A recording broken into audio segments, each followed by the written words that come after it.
I am from Obion County, um, lifelong resident there. The only 4 years of my life I've lived anywhere else was in Martin, when I went to UT Martin. Majored in history, got a degree in history. I know my dad wanted me to go to law school, and he was like, "What are you going to do with a degree in history?" I'm like, "I don't know." When I was 12, we went on a family picnic to Shiloh, and I was captivated. The markers and the tablets in the museum, even with the old film, which they don't show anymore, which the beards were fake, and it was made probably in the 50s or whatever. But I went home, I was 12 years old, and my dad had a complete, he bought this is obviously, I'm 58, so it was pre-internet, and he bought a complete set of the World Book Encyclopedia. And I read it. I've always been a reader, and I've always, or as my ex-wife would say, I was full of useless information, but I've just always, it's my passion. I'm not the most knowledgeable person in the world. John probably knows a lot more about the Civil War than I do. I know Barry's one of the. I'm going to commend Barry Sal right now. Probably very few people that I know of do more to promote the history of the Confederacy than Barry Sal. Literally, he's Captain Confederate basically, and Barry and I went to high school together. He's a little bit older than I am. I'll throw that in, but that's right. I won't say much more about myself. I've got 3 grown children. They're all in their 20s. One's 30, other one's 27, one's 24. I've been a police officer for the Union City Police Department 36 years. Getting ready to retire. I don't know what I'll do after that. Probably just continue to hit battlefields. What I'm going to talk about tonight is kind of what I've gotten into for the last 3 or 4 years. For some reason, I've become kind of enthralled with guerrilla warfare. This is a little bit misleading. I'm really not going to talk a whole lot about West Tennessee. I'm going to talk about some things a couple of things that happened during the war in West Tennessee, and a couple of things that happened after the war. I'm not going to talk about one of my idols, Nathan Bedford Forrest, because I hate to say that that's been beaten to death, but people like in our circles who are very knowledgeable, you know, what can I tell you that you don't know? But we'll go ahead and get started. Of course, guerrilla, you know, when you say guerrilla, a lot of lay people who are not interested in history or military history, they think you're talking about something at a zoo. It's a member of an unofficial military group that is trying to change the government by making sudden, unexpected attacks on the official army forces, i.e., for instance, a small band of guerrillas has blown up a train in the mountains, guerrilla warfare. I told my daughter a couple of days ago, she said, "What are you doing this week?" And she lives in Martin. I told her, I said, "Well, Tuesday night, John Blankenship invited me to speak to the Gibson County Historical Society." She goes, "Oh, well, that's neat. What are you going to talk about?" I said, "Guerrillas." And she said, "You don't know anything about guerrillas." So I guess this is what she thought I was talking about. Exactly. Now this is an illustration, obviously a period illustration. This is what you think about when you think of guerrillas. Brigands, highway robbers, outlaws, and a lot of the individuals who fought in the American Civil War went on to become associated with the West. A lot of historians think, you know, without the Civil War, and which is true, you wouldn't have some of the leading figures of the West. Custer, obviously, Wild Bill Hickok, the several individuals, the Earps, maybe, you know. We know that Virgil Earp was at Dover. This, of course, is one of many illustrations. This would be William Clark Quantrill. I'll have a photograph of him later, and I'll just briefly touch on him. When you talk about Civil War guerrillas, like I say, to the typical person who studies the American Civil War a little bit, everybody knows who Quantrill is, and you know he's considered to be one of the worst individuals of the war. I have a set of books by an author that was written within the last 15 years, and he kind of contradicts some of that. He does have a West Tennessee tie, and I'll talk about that briefly. Here's another, I think Andy Thomas, who's a well-known artist, military history and Western history. You can see some couple of famous individuals here. This, let me use my little pointy thingy here. If I can get it to work. This on the end is Bloody Bill Anderson. I'll talk about him in just a moment. This would be Jesse James. I think possibly this would be John Jarrett, who ended up after the war taking part in some robberies with the James Younger gang. I talk about movies briefly because there are only a few movies, in my opinion, that, particularly when it comes to cosmetics, outfits, guns, hats, so on and so forth. I have a friend named Darbin Ousley. I don't know if you know him or not. He is actually the tech guy for Gibson County Electric. He does a lot of French and Indian War reenacting, and he's what I call, I guess you could call him an outfit Nazi. He's one of these kinds. He's always pointing out, that doesn't look right, that doesn't look good, so on and so forth. Now, as far as cosmetically, I don't know how accurate this is. Bloody Bill Anderson, at the start of this movie, you see him briefly. He's portrayed by a guy named John Anderson, who starred in some famous Westerns. And Clint Eastwood also killed him in a later movie called Pale Rider, the last shootout. But Bloody Bill Anderson was 27 when he died. And this guy's that's portraying him is probably my age at the time of the movie. He's an old guy. This is one of the best movies ever made, in my opinion. Absolutely one of my top 3 or 4 favorite. There, Bloody Bill Anderson is in this movie. There's a character I'm going to talk about briefly here in just a few moments that Josie Wells is based on. Possibly my favorite movie is Ride with the Devil. This is a 1999 movie. It's definitely in my top 5. These are some movies that you want to check out if you want to kind of get maybe how it looked like.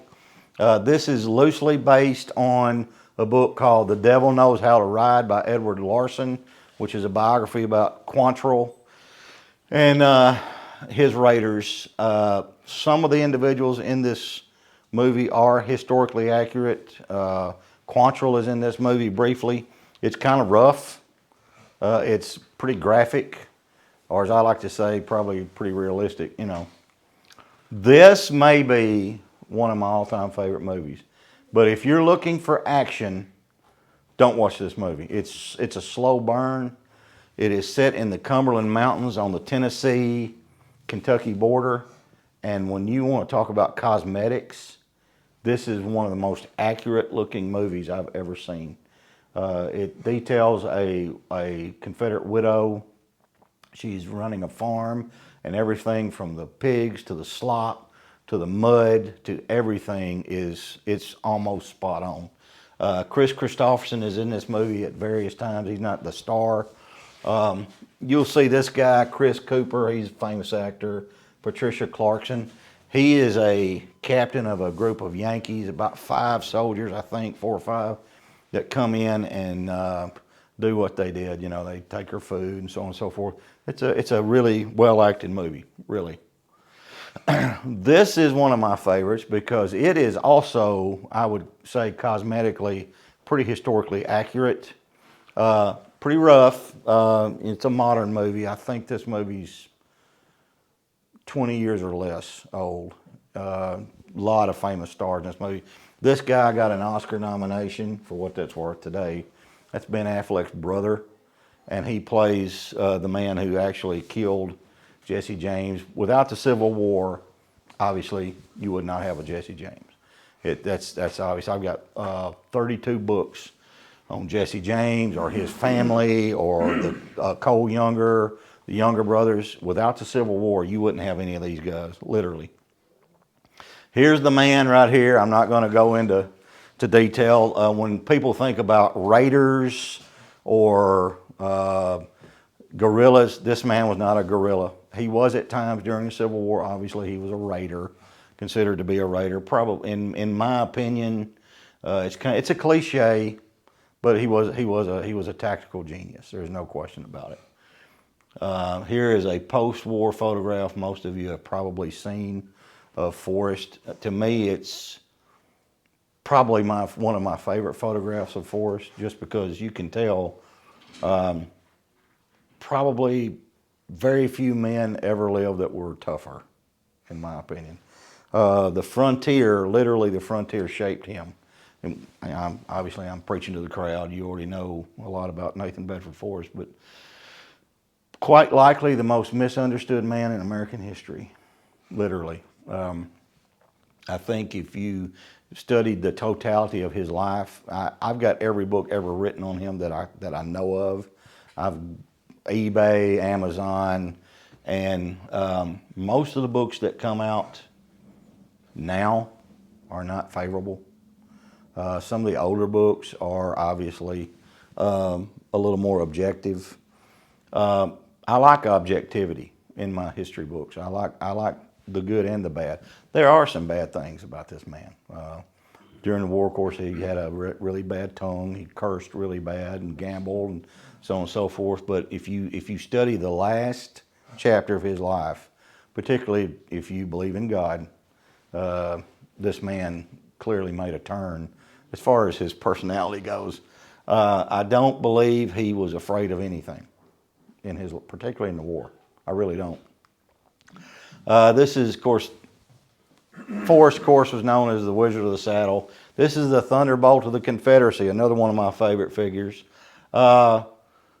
In my humble opinion, not quite what Forrest was. He's one of the great what-ifs. He made 3 great raids up through Kentucky from Tennessee. One ended up with him being in a prison up north, which he escaped from with some of his soldiers. He ended up, he had a very famous wedding in Murfreesboro, Tennessee, which was attended by some high-ranking generals. He was murdered, assassinated, running out of the back of the Dixon Williams home, which still stands in Greenville. You've probably been there. Mm-hmm. He was actually betrayed by one of his confidants and I'm sorry, John Hunt Morgan. I thought I said his name. I apologize. John Hunt Morgan. He was, his family originally was from Kentucky. He was born in Huntsville, Alabama, and you can still drive down the street and see a historic marker where he lived. One of his brother-in-law was Basil Duke, another very capable commander in the Civil War. This is one of my favorite characters, Earl Van Dorn. All these photographs I'm just going to kind of go through pretty quick. I've got like 45 slides and a lot of them are photographs. This guy is another great what if. He had one moral failing, which because there's a child in here, I will not, or a young man, I'm sorry, won't go into, but he really liked the ladies. In fact, he was murdered in Middle Tennessee because he supposedly had been having an affair with a lady named Jessie Peters. Her husband was a doctor. There's now historical evidence to contradict that. It's quite possible that he had been having a relationship with Dr. Peters' daughter, which even makes him more sinister. I mean, because that's, even though in the 1800s, relationships, if there were a married relationship with a younger girl, wasn't looked at the way we look at it today, it still was more scandalous. But nevertheless, the Holly Springs raid, if you ever want to check that out, was pretty brilliant on his part. He was one of those kind that was not suited for large command. Pea Ridge, if you ever study the Battle of Pea Ridge, I've been there. It's a fantastic battlefield. There's a West Tennessee connection to Pea Ridge. Benjamin McCullough, who was killed at the Battle of Pea Ridge, he had been a very famous Texas Ranger before the war, lived in Dyersburg as a young man. In fact, if you go into Dyersburg and you're traveling south, you're almost leaving town. If you'll take a right to go to Three Oaks Junior High, that area is called McCullough's Chapel. In fact, there we go. All right, I bird walk a lot when I talk. Anyhow, let me back up. Van Dorn was the Confederate commander at Pea Ridge. Confederates lost that battle. At the time, he had what was called the Army of the West. He was going to try to get here in time for Shiloh, which was in April. This battle was fought in March. He didn't quite make it in time. Ended up coming and joining the Confederate Army. Did win some victories. Probably something that was another great what if is the Battle of Corinth. He was defeated at the Battle of Corinth, and then at the Battle of Davis Bridge. How many of you have ever been to the Davis Bridge battle site? It's awesome. Now it is, when you say back in the boonies, it's in the boonies, but it's a really neat historic site. This is not a West Tennessee connection. This is, if you go to Virginia, if you've ever heard the term Mosby's Confederacy, this is John Singleton Mosby. There were the Gray Ghosts of the Confederacy. There were only 2 units who were officially considered partisans by the Confederate government. It was his and McNeill's Rangers. A side note, well, let me get to Quantrill. I'll go ahead and get to Quantrill. This young, fresh-faced man right here, does anybody recognize him? I know you do. I don't know if I do. That is William Clark Quantrill. Okay, I didn't recognize that. He was born in Ohio, ended up going to Kansas Territory, went out to Utah with a wagon train at one point, came back. He died young, just like we'll get to a few more individuals. This guy is responsible for what is considered to be, along with Fort Pillow, and I won't get into that, but the Lawrence Massacre, which basically was a reprisal for the attack by Senator James Lane's Jayhawkers on Osceola, Missouri. But, we know how history books are written. But he ended up, when I said earlier that he had a West Tennessee connection, he and in 1864, they'd been in Texas and back and forth and fought the Battle of Baxter Springs in Missouri and so on and so forth. Kansas, I mean. But his band started to split up. He and Bloody Bill Anderson started to have some issues as far as command, and we'll get to Anderson in just a moment.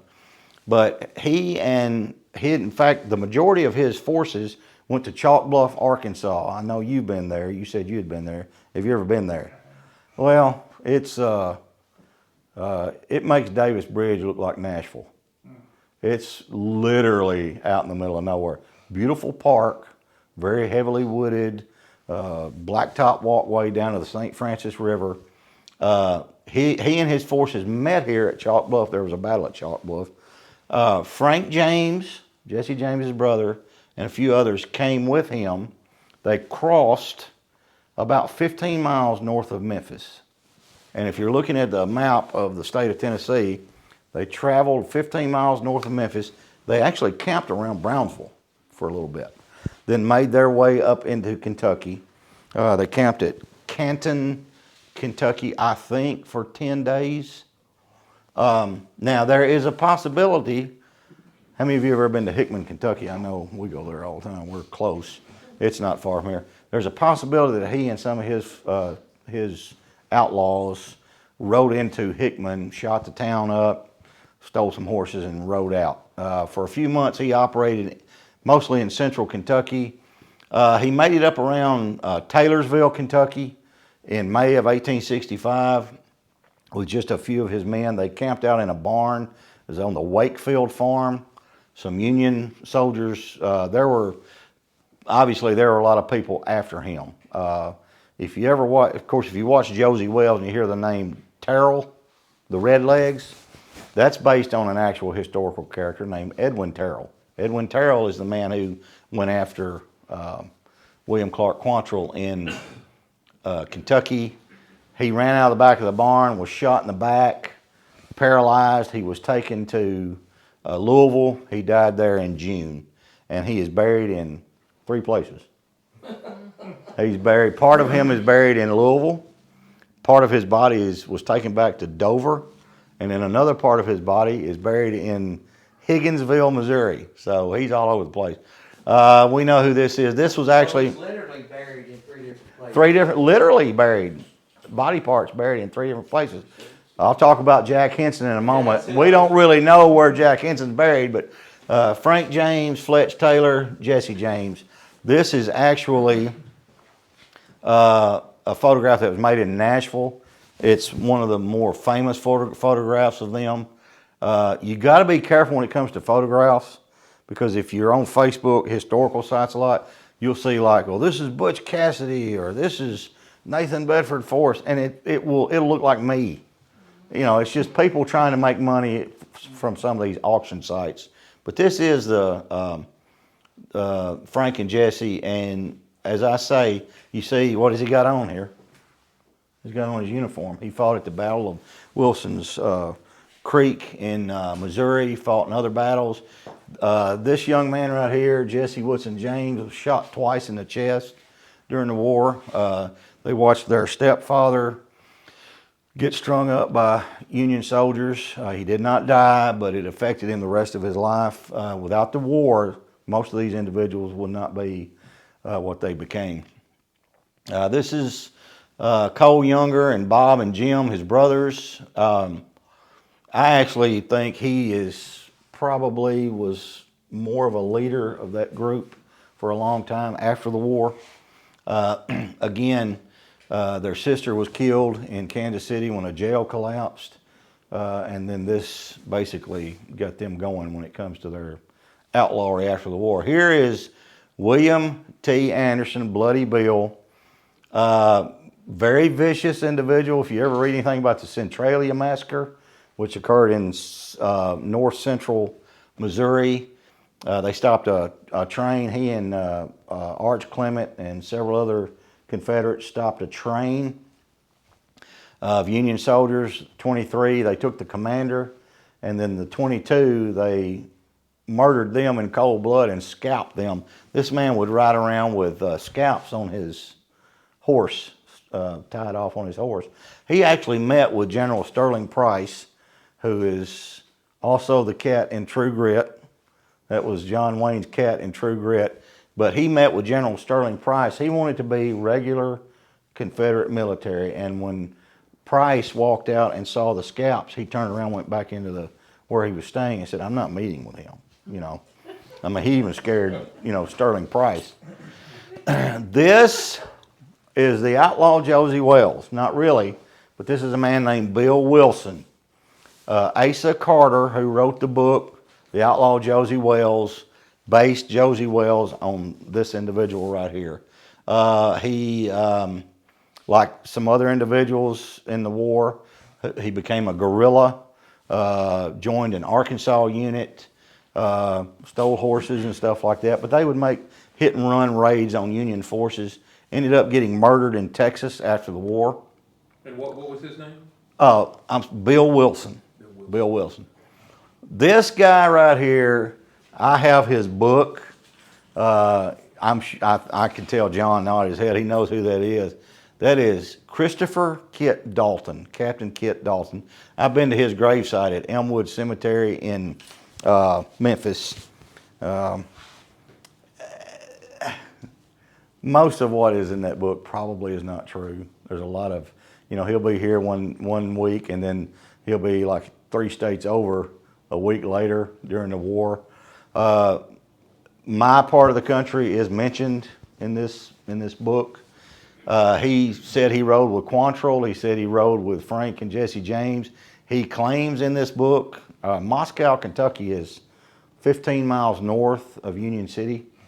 He claims in this book that he, along with Cole Younger and Frank James and some other, guerrillas, stopped a Union train there and got some soldiers off and robbed them.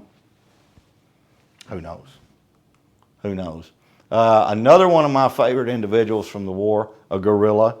This is Samuel Hildebrand. His gravesite is in Park Hills, Missouri. If you go to Fredericktown, Missouri, it's probably an hour southwest of St. Louis. It's just north of that. He is one of these individuals. He could not read or write. He dictated his memoir after the war to a reporter, which it was obviously, fanciful, and probably not a lot of it was accurate. But his brother was murdered by Union soldiers, and kind of like a guy I'm going to talk about here in just a minute, he ended up getting a rifle. He named it Kill Devil, and he proceeded to kill Union soldiers. And then we come to the guy that I just referenced. This is Jack Henson. John Henson lived in Dover. If you've not read the book, Jack Henson's One Man War, how many of you have read that? It is such a great book, and a lot of it's not true either. For instance, the author who I met, he passed away last November, I believe. Tom McKinney, Colonel McKinney. I've held that rifle, and let me tell you something. You probably have too. It's heavy. Is it in Knoxville? It's in Murfreesboro, Tennessee. A Judge McFarland. I knew it was a private collection. It is. He has the rifle. I figure at some point it will end up at the Tennessee State Library Museum. I hope. I really hope it does. Oh, it's heavy. It's modeled after a British Whitworth. Of course, the story is his sons George and John were turkey hunting and were killed by Union patrol after Fort Donelson fell. Of course, the Union forces controlled that area mostly for the rest of the war. And then after they were murdered, they cut their heads off, put their heads on at his home on the fence posts, drug their bodies around the courthouse in Dover. There's no record of this, no official record. The book says he was basically objective about the war. He wasn't pro-secession, but he wasn't, anti-Southern either. Well, that's not true. He voted 3 times for secession. That's an official record. The book says he was a very peace-loving man and so on and so forth. That's not true either. He was arrested numerous times before the war for fighting and so on and so forth. He was a very prominent individual in Stewart County. He was fairly wealthy. He had a large family.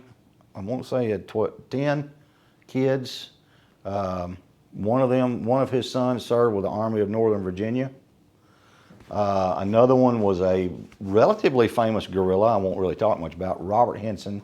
He was in charge of Henson's Scouts in the Dover area. This guy right here, you talk about a tough guy. This is Champ Ferguson. I've been to his gravesite, and I told Barry about this. I left I-40 and went down Highway 84, and you're going along the Cumberland Mountains, and I'm going to be careful what I say, but the pucker factor was up because the right side of the road going south, the road's brand new paved road. There's a drop off of 100, 150 feet, and there's no guardrail for like 2 miles. And if you hook a tire, you're gone. But this guy was reputed to have killed over 100 people in the Civil War. He was born in Logan County, Kentucky. He ended up moving to Fentress County and then down around Sparta to White County. He was one of 2 officially executed Confederates after the Civil War by the U.S. government. The other one, of course, was Henry Wirtz, commandant at Andersonville. He said that he wanted his body to be taken back to France Cemetery close to Sparta because he wanted his body buried in good rebel soil. And that's actually the title of a book about him. I've got 4 books on him, the only 4 that I know of. One of them is fiction, and I think that's the one with the title on good rebel soil or something like that. But there is a really good book out on him written by Dr. Brian Jordan. I'm trying to hurry up, I promise. No, you're fine. But it's the latest book, and it's called Confederate Outlaw, and it is such a fantastic read. The Battle of Saltville, Virginia, he went into the hospital there where they had a lot of Union wounded, and he just walked bed to bed and was shooting soldiers. He killed people that he had known his whole life. There was a man named William Frog who he had known, who was much older than him. He went to see William Frog. He had measles, and of course, at that, back in the mid 1800s, it was very serious. It's serious now, but he was in bed. Champ walks in and says, "You've been to Camp Dick Robinson." That was a Union training facility in Kentucky. And he said, "You've been there." He said, "Frog's laying in bed. He's sick." He said, "Yeah, but I didn't join." He said, "It doesn't matter."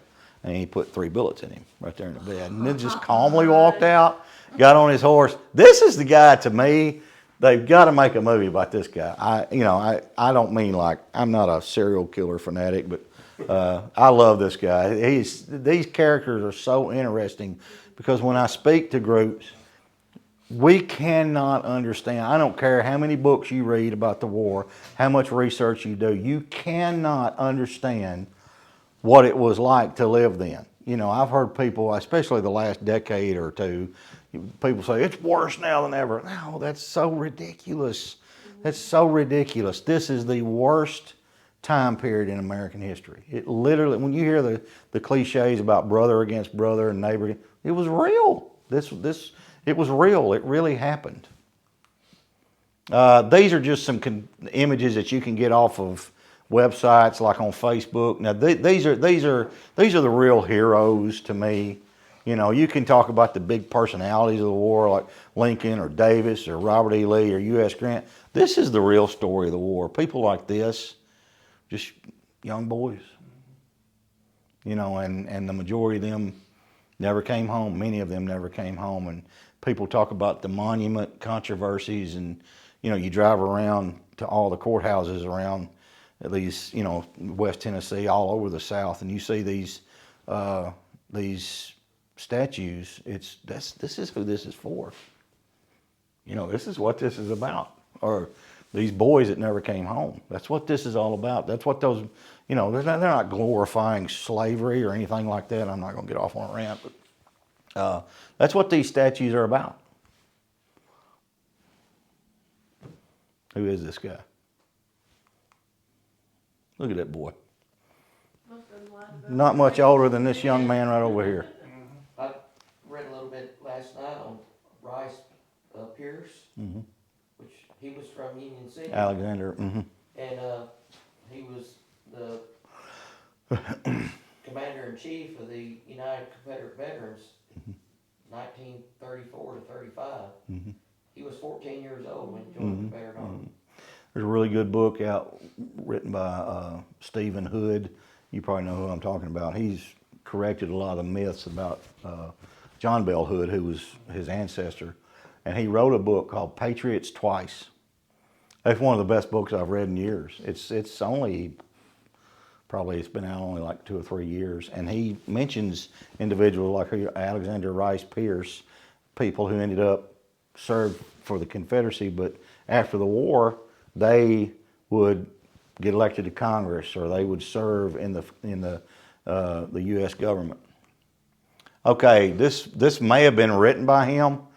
I don't know. This came off the internet.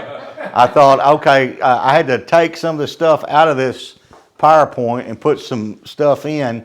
These are some of the engagements here. I'm not going to go through. We all know about Force Raid right up through here. It's kind of not beaten to death because to me it's fascinating, but I'm not going to go through all this. These are some of the Union units. I will be talking about this one here in just a moment. If you don't know who this guy is, he is fascinating. He is fascinating. Some of the other, you probably wrote this, didn't you? I may have pulled some of them. Yeah. Of course, I'm going to throw this in. Union units, Gibson County. This is, part of this is taken from Rebel C. Forster's book, his book, Glory and Tears. you know, he's not John Grisham. He's not one of these, you know, William Faulkners. That is one of the most fact-based books I've ever read. I've got 3 copies, and they're a treasure. It's Obion County in the Civil War period, but it's full of good information. I'm not going to read this word for word, but to me, one of the things that stands out here talks about the population in 1860 of Obion County, 10,380 white, 2,437 black. Of the black population, all were slaves except for 38. There were free men of color, 38 in Obion County. And to me, that's fascinating. To me, Gibson County's got probably, you could put Gibson County numbers up here. Yeah, real similar. Very similar. They would be very similar. You look at the tobacco that was produced. There's no tobacco produced in Obion County now. Gibson County is probably the same way. I don't know of any. And it was at the time of the war, probably this much or more. 26 establishments employed 56 men and 1 woman. I'm going to go out on a limb here and say she was tough. In 1860 Union City. County seat at the time was Troy, now it's Union City. Most military action occurred in Union City because of the junction of the railroads. Of course, that's where Union City gets its name, because of the junction of those railroads. Population of Union City was just under 1,000. The town did have 13 saloons, bars or whatever, and several businesses. In fact, General Frank Cheatham, who's in command of Camp Brown in Union City, which was a Confederate training camp at the start of the war, he hated Union City. He said it was just mosquitoes and saloons and loose women and so on and so forth. Of course, he was from Middle Tennessee, but the city was incorporated in 1861. The militia of the states pre-existed the war. They included the volunteer militia, usually in uniform, etc., and everybody else in the common militia, all subject to calling forth by their governor or the president, etc. By the 1850s, most states were no longer organizing or disciplining the common militia in the manner required by Congress. For instance, the state of Tennessee, when it seceded, who was in charge of the state forces? Gideon Johnson Pillow, okay, who was another one of my favorite commanders of the war, because he was awful. He was, I don't know why I like all these dregs and guerrillas and outlaws and terrible commanders. To me, they're fascinating. You ever been to his home? I did buy it.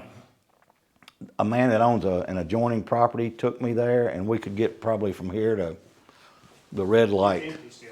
It is. They're renovating it. Possibly going to turn it into a bed and breakfast. Clifton Place is what it's called. It's just right outside of Columbia if you're going toward Mount Pleasant. In fact, I'm trying to get my directions right, probably not even a mile from there was General Leonidas K. Polk's home, which is no longer there. It's just a clump of trees. It burned. But I'm not going to read this word for word. I don't want to have death by PowerPoint, but this basically talks about, you know, you can talk about, this breaks down regular military units, and then what fascinates me are these partisan rangers. Since the war began, partisan rangers, i.e. guerrillas, had operated throughout the Confederacy, but the Confederate government did not officially consider them to be legitimate military units. You've got to understand, when you're talking about people like Robert E. Lee, they didn't consider they didn't want to have anything to do with these people, because they were West Point trained, and they were, you know, they were legitimate, I guess you could call them legitimate soldiers. But, you know, after the war, what did Robert E. Lee say about Nathan Bedford Forrest? Right after the war, he was asked, who was the best soldier you had? And this is not conjecture, this is not made up. He said, a man I have never seen, General Nathan Bedford Forrest.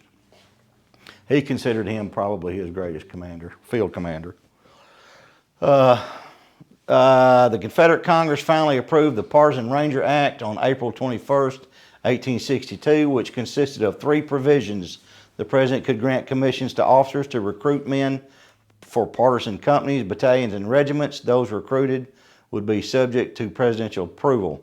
The partisans would receive the same uniforms and pay as regular soldiers, and they would be granted rations and other allowances in the same allotments as regular soldiers.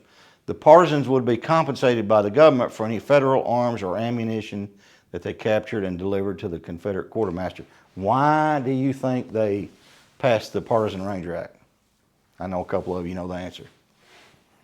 The Confederacy was running out of soldiers. They were running out of soldiers, literally. You had a population in the United States of almost 32 million when the war started, the entire United States. The population of the seceded states was 9 million. And a little over 3 million and something of those were slaves. That's why you had proposals by some Confederate commanders late in the war to free these slaves if they would join Confederate Army, because they were running out of soldiers, literally. And I mean, in the North, it was just like a pipeline of soldiers, you know. When the Irish got off the boat at the ships at New York, they handed them a rifle. Mm-hmm. Oh yeah. Shelby Foote put it best when he said, one rebel can't whip 5 Yankees. Which is, I mean, it's obviously, it's true. Manpower, industry, so on and so forth. It was a war of attrition, and at a certain point, it was going to end, regardless. The thing that struck me the most about the PBS, the Civil War, you know, there's a lot that's not good about that, but it did bring a lot of attention, positive attention, back to the war and generate interest. What does David McCullough say starting out? He says the Civil War was fought in 10,000 different places, and he names little bitty towns, you know, Humboldt, Union City, Osceola, Missouri, so on and so forth. Within 5 months of the Partisan Rangers Act, the law's passage, the Confederate War Department reported that 6 partisan regiments, 9 battalions, and 24 companies had begun operations in various areas of the Confederacy. Here you go. John H. McNeil and John S. Mosby were among the most prominent of the partisan leaders, both in Virginia. The act was repealed in 1864. These were the only 2 that were officially recognized by the Confederate government as official partisans, and they could operate. For instance, both of them operated around, like with Jeb Stuart and Robert E. Lee's actions in Virginia. By November 14th, 1860, shortly after the election of Lincoln, the first Minuteman Company, Home Guards, was formed in Memphis. By November 27th, most of the important banks in Tennessee had suspended operations. The South had begun to purchase war munitions in New York, and there was a slackening in general trade. The value of slaves was down 30% when the war started. Here we get into some West Tennessee stuff. Clarksville had been occupied at one time or another by Union soldiers, Confederates, and partisans since the summer of 1862, particularly after the fall of Fort Donelson. I won't go into all that, but you know, the Confederate Army basically just went south.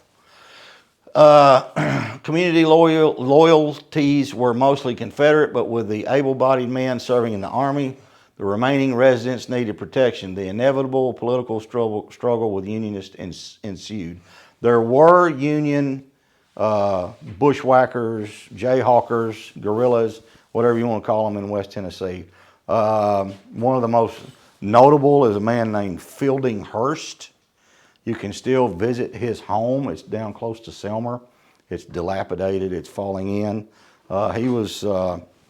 I think Forrest tried to get him. If Forrest had gotten near him, he would have killed him personally.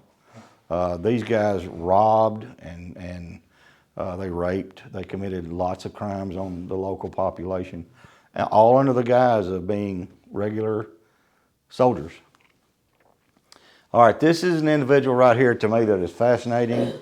There's a really good book about this man and his 12th Cavalry Regiment, also called 1st Partisan Rangers. It was organized behind federal lines in February 1863. Men from Gibson County were in this. It served on R.V. Richardson's and Rucker's brigade, confronted the Federals in Tennessee and Mississippi, and in October totaled about 300 effectives. Later it was active in Georgia, fought at Memphis, then was part of Hood's operations in Tennessee.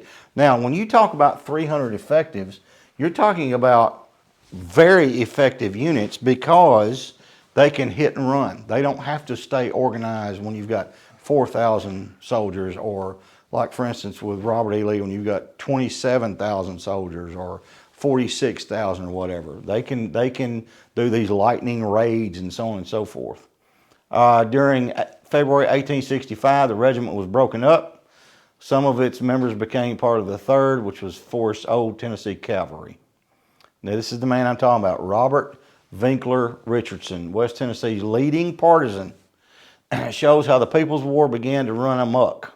Richardson organized his command, the 1st Tennessee Partisan Rangers, in November 1862.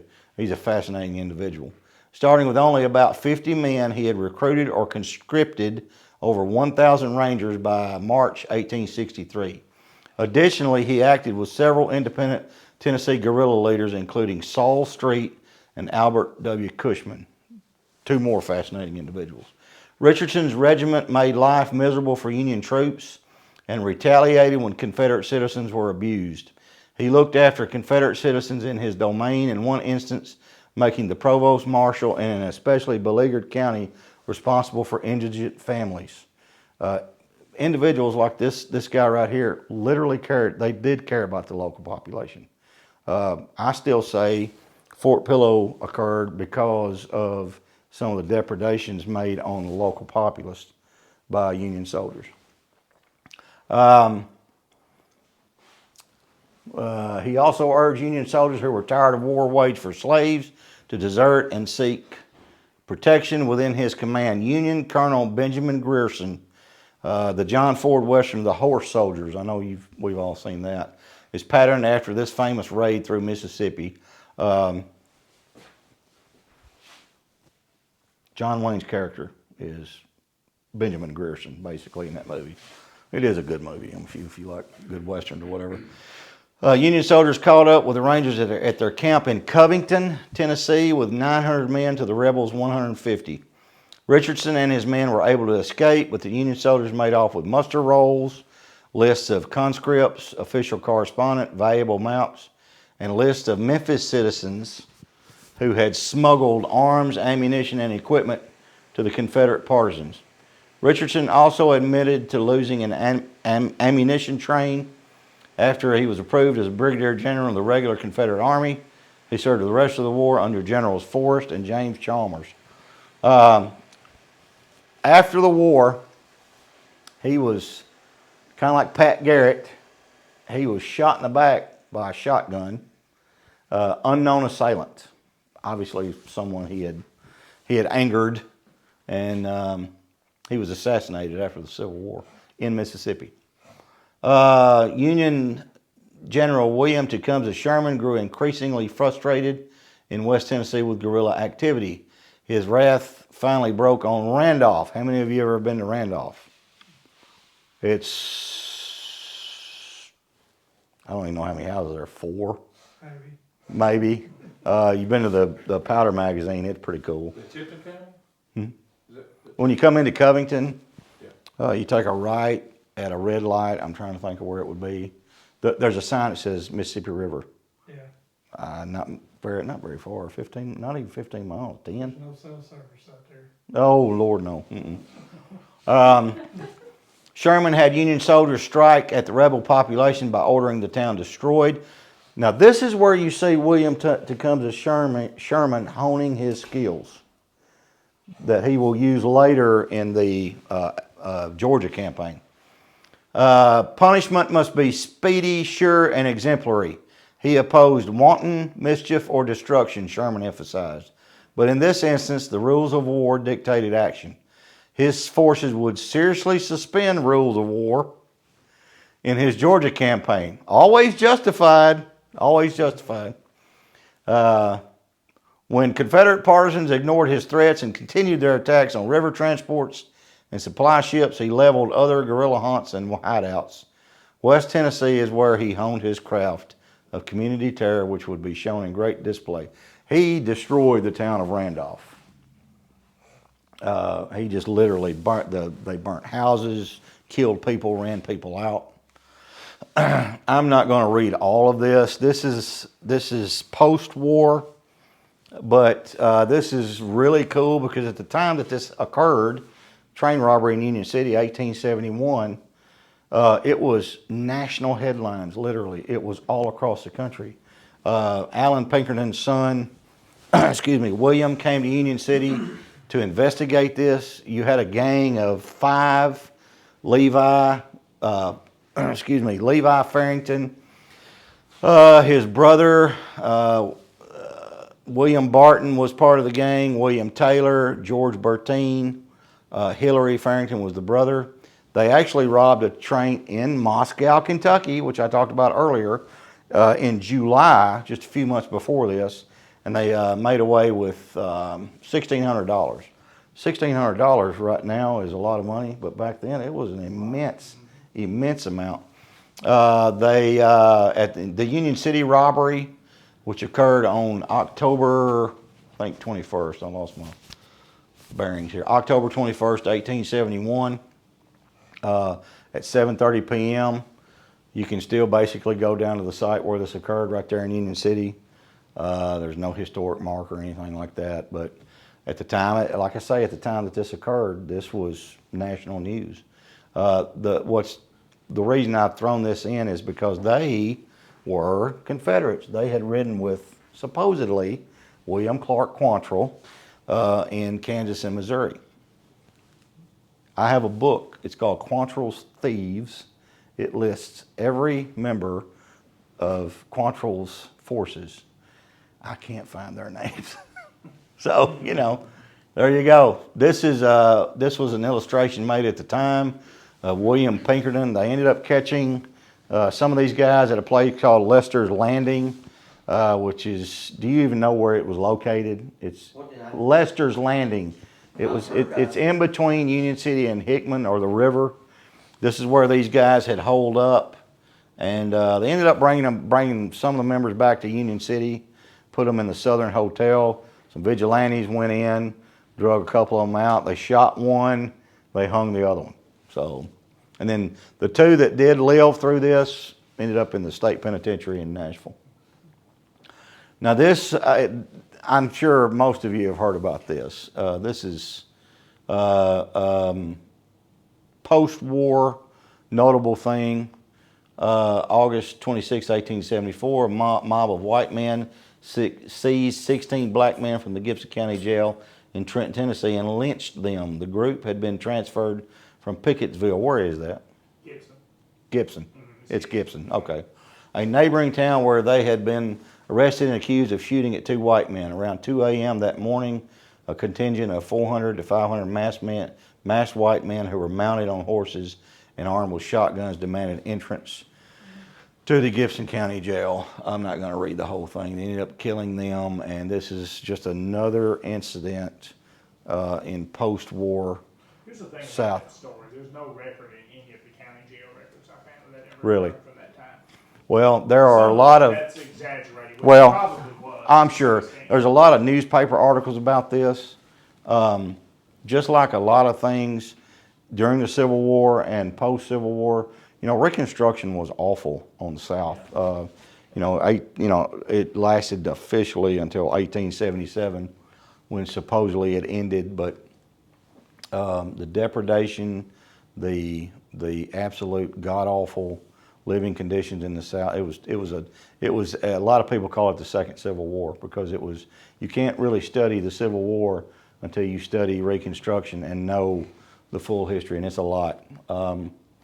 Again, I'm gonna follow up by saying this is not what we talked about today. We talked about guerrillas, not gorillas. Appreciate your time. If you have any questions, I'll take them. I kind of ran through this quick because I left people out. I left some very notable guerrilla leaders in the American Civil War out. But to me, it's becoming one of the most fascinating topics that I research, and I love it.